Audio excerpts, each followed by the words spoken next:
Muy bien. Lo primero que creo que hay que aclarar es que los tratados de libre comercio no son de comercio, son mucho más amplios que de comercio. Eh, Esto se irá viendo claramente a lo largo de todo el curso. En realidad, los tratados de libre comercio son una forma de amarrar a los estados para que no intervengan o intervengan lo menos posible en la dinámica económica, que dejen todo esto al mercado, es decir, a la ley del más fuerte, lo cual hace bastante claro quién es el que va a ganar y quién es el que va a perder. Dejado esto más o menos en claro, creo que para iniciar este curso y empezar a tratar las cosas, es muy importante ver, digamos, que la gran promesa de estos tratados es que nuestras economías iban a crecer aceleradamente e iban a generar más y mejores empleos, ¿no?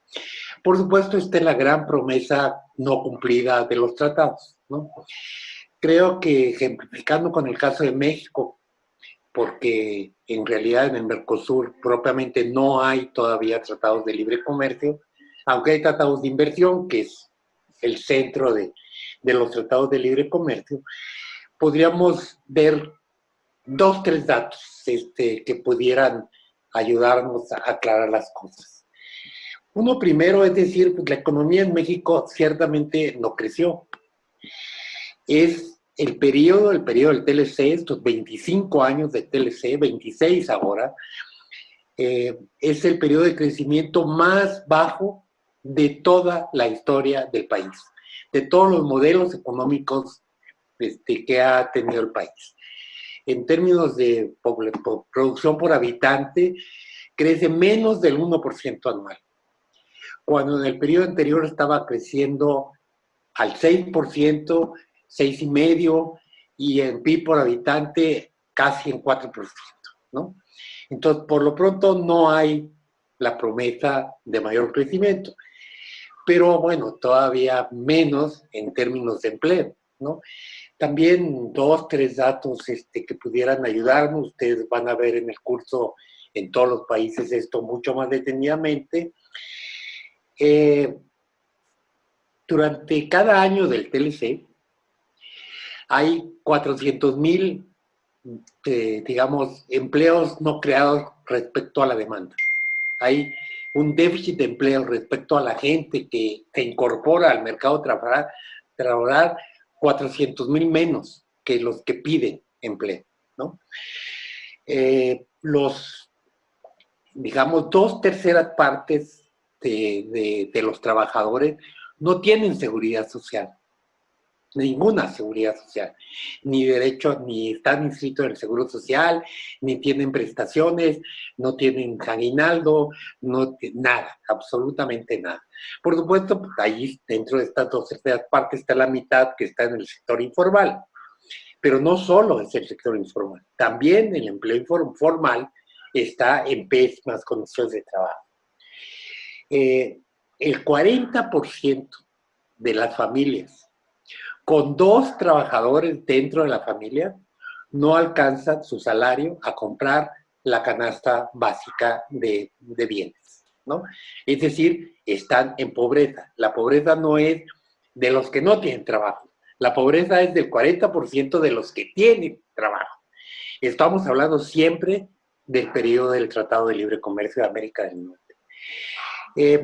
Digamos, en México se presume enormemente que, a diferencia del resto de países de América Latina, es un país industrializado y efectivamente el 80% de nuestras exportaciones son productos industriales, no es productos primarios, minería o agricultura, como es el caso de Centroamérica y buena parte del Cono Sur, ¿no? Quizá con excepción de Brasil, Argentina un poco, pero aún en esos países sus exportaciones en general no son manufactureras. En México sí, y eso se presume como un gran logro, ¿no?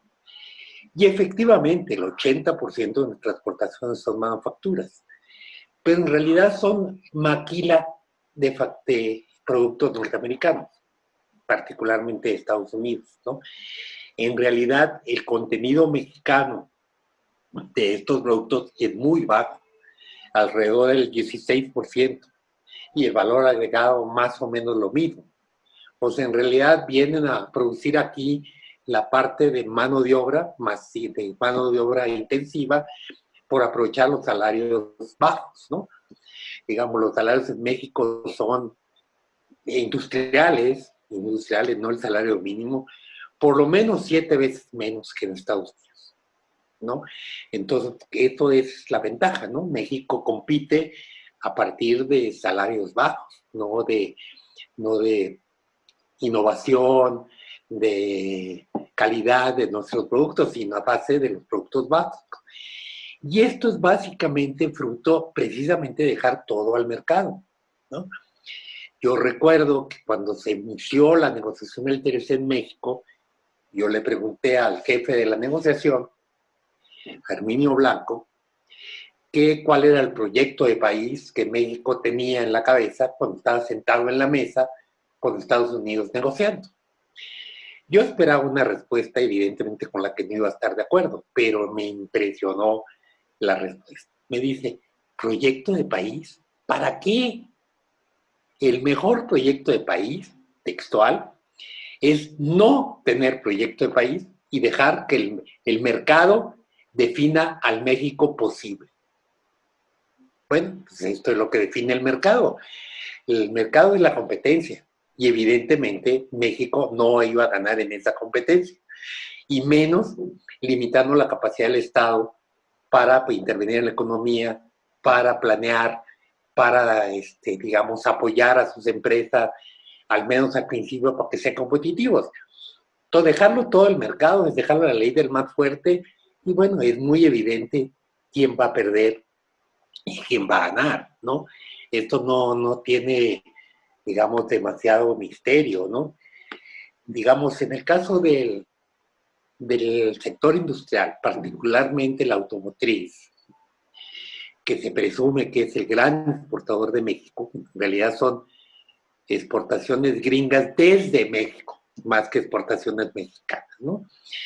Pero se presume que es esto y que en ese sentido México se convirtió en una potencia exportadora industrial. Eso es la propaganda gubernamental. Digamos, es increíble si esto lo comparamos. El sector manufacturero exportador significa el 4.5% del PIB, o sea, de la economía mexicana. Entonces, en el mejor de los casos, le ha ido bien y beneficia al menos del 5% de la economía mexicana, ¿no? Y al 2.5% del empleo. Entonces, presumirnos que nos ha ido bien el sector automotriz como para justificar haber firmado no solo el tratado con México, sino 20 tratados más, tenemos tratados con todo el mundo, ¿no? Pues me parece básicamente absurdo, ¿no? Presumir eso. En términos de salario, bueno, ya lo decíamos, ganan 6, 7 veces menos que el trabajador norteamericano, por supuesto, por eso se vienen a producir aquí, ¿no? Se dice en ese sentido que somos parte de las cadenas productivas globales, ¿no? Bueno, el único caso más o menos real es el caso de la automotriz, pero pues no significa gran cosa dentro de la economía mexicana. Esto es lo que explica que a pesar de que México ha multiplicado por 5, por 6 veces su nivel de exportaciones durante el tratado y más o menos igual se ha multiplicado la inversión extranjera, no quiero llenarlo de números, ustedes los verán a lo largo del curso, a pesar pues de que crece la inversión extranjera, de que crece las exportaciones, la economía no crece. Dices, ¿cómo me puedes explicar tú que si entra más dinero y vendo más en el extranjero, la economía no crezca? Es que es un muy pequeño sector el que está vinculado al sector externo y ese sector efectivamente crece, ¿no? Pero en el conjunto de la economía no crece. Más aún, porque dadas las reglas del tratado, particularmente las reglas de origen, las exportaciones mexicanas tienen muy poco conexión con el resto de la cadena productiva. Entonces, en realidad, el tratado lo que ha permitido es una máquina de ferrocarril que va rápido, rápido, rápido, el sector exportador, el sector donde está la inversión extranjera, pero no jala al resto de los carros.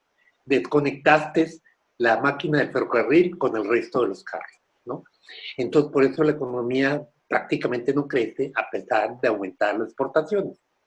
Seguramente en nuestros países el tratado va a aumentar las exportaciones, porque facilita quitar aranceles y va a aumentar los volúmenes de inversión extranjera.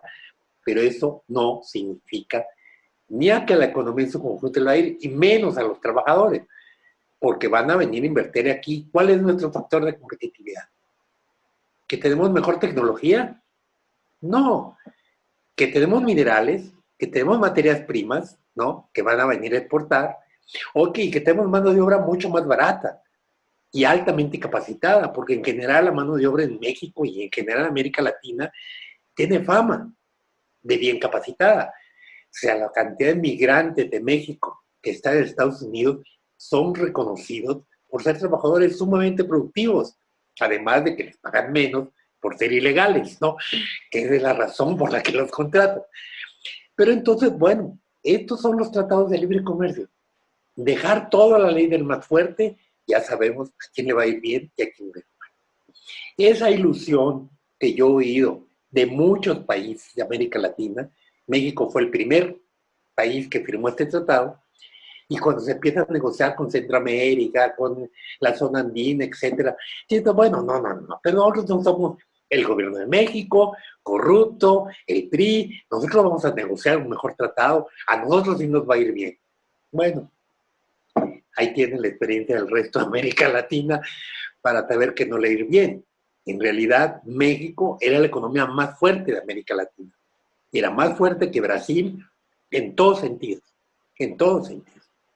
Crecía más, el PIB, incluso el PIB en números, no por población, era más grande que Brasil, a pesar de que Brasil tiene más del doble de la población de México. Hoy no, hoy Brasil es más fuerte, Brasil crece mucho más rápidamente que México. Y Brasil era el único país que no tenía ningún tratado de inversión, ningún tratado de libre comercio. Ahora quiere entrar con el nuevo gobierno. Bueno, el mensaje es muy claro. Véanse en el espejo de México, que es el que tiene más tiempo con los tratados de libre comercio. Durante todo el curso van a analizar en qué consisten estos tratados y, bueno, el pueblo tiene que organizarse para evitar que los firmen. Gracias.